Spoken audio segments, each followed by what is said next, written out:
The Memphis Grizzlies now atop of the Western Conference after dismantling the Bucks at home with a 19-9 record. With the first 2 months of the season behind us, I'm convinced that the Memphis Grizzlies will end the season as the number 1 seed of the Western Conference. So let's talk about why. Before we get into the video, leave a like, leave a comment, subscribe, and let's get right into it. In the 28 games the Grizzlies have played this season, let's talk about the stats first. They have been 6th in offensive rating and 6th in defensive rating. That's the prime definition of a great team, right? When you're top 10 in both offensive and defensive rating, that just shows you're doing really great. That just shows you're a well-balanced and pretty great team most of the time. With also number 1 in rebounding percentage, one of the best offensive rebounding teams in the league, one of the best rebounding teams overall, and also with one of the most reliable benches in the NBA, with them being 12 in bench scoring, and also the players being ready to step up when one of their stars is either resting or hurt, while they are somewhere middle of the pack in shooting, in true shooting percentage and effective field goal percentage.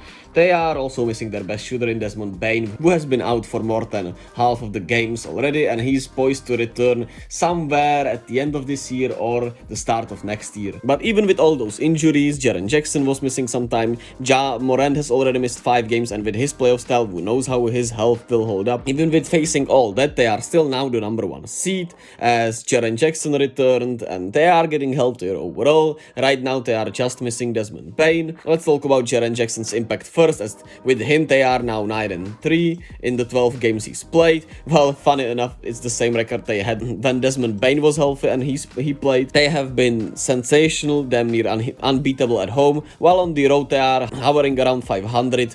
You're in a pretty great spot, right? With Jaren Jackson, they have a 101.2 defensive rating with him on the court and an offensive rating of 116. Courtesy of the NBA.com stats, which would have his net rating plus 15 around, which is so much better with him on the court, right?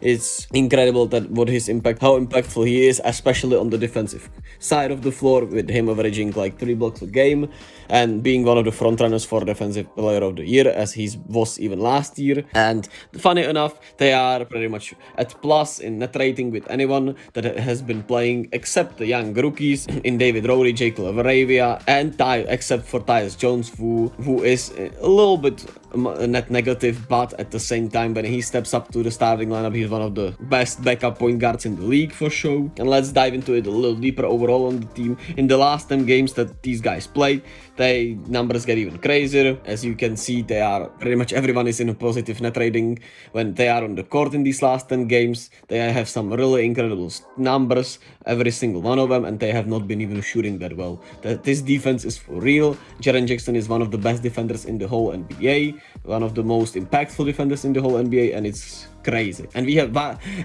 we've talked about a lot of things, and we have not even mentioned their biggest star, which is Morant, who has been a little better overall than last year, but I would feel like it's not a drastic improvement. He's slightly better, nothing too crazy, but you can rely on him on giving you about a 27 a night, some really good rebounding, pushing the pace, nice assist stats, and he is shooting a little better than last year from the 3-point line. He's finishing a little slightly worse, but we know with his talent and he's taking, I feel like, a little nicer approach. He is very reliable and relied upon, right? While, of course, you're scared with his style of play, but as I said, he has played a little safer, I feel like, throughout this year so far. But with his style of play, you still worry about his health. But at the same time, without him, they have had some pretty nice success when, last year they went 20-5, while beating mostly inferior opponents overall.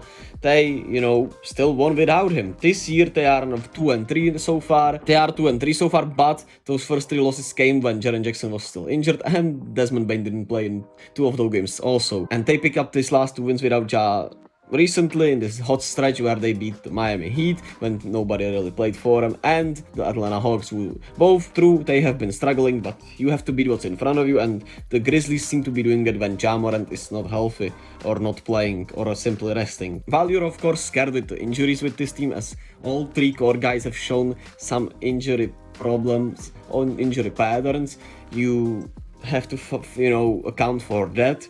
If they stay reasonably healthy, I think they will end up with the first seed in the Western Conference with one of the greatest talent production in the league, as you know, every player is pretty much contributing from the jump, and they do not waste any roster spots with the toughness and rebounding of Steven Adams, who you haven't mentioned, one of the best offensive rebounders in the league, one of the best rebounders in the league. The defense of Dylan Brooks we have not mentioned, as he's one of the other anchors of this defense, while his offense is very questionable and I feel like can still cost them in the playoffs. His defense is undeniably great.